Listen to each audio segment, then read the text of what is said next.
Welcome to the Startup Espresso.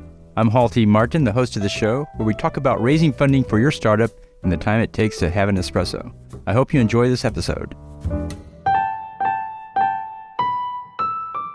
Hello, this is Hall T. Martin with the Startup Funding Espresso, your daily shot of startup funding and investing. Loss aversion is a cognitive bias defined by Wikipedia as the disutility of giving up an object is greater than the utility associated with acquiring it. Investors will continue to hold a position in losing startups because of hating to lose and clinging hopefully to a potential turnaround. To overcome loss aversion, startup investors should consider these points. When making an investment, consider the funds lost from day one. Any returns will be a pleasant upside. Consider the fundamentals of the business and not just the current status. Treat the investment as a financial transaction and not a personal win or loss.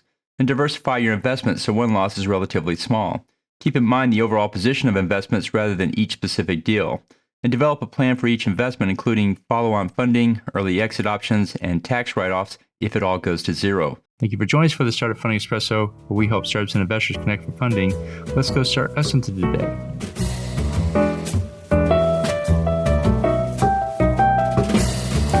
Hall T. Martin is the director of Investor Connect, which is a 501c3 nonprofit dedicated to the education of investors for early-stage funding. All opinions expressed by Hall and podcast guests are solely their own opinions and do not reflect the opinion of Investor Connect. This podcast is for informational purposes only and should not be relied upon as a basis for investment decisions.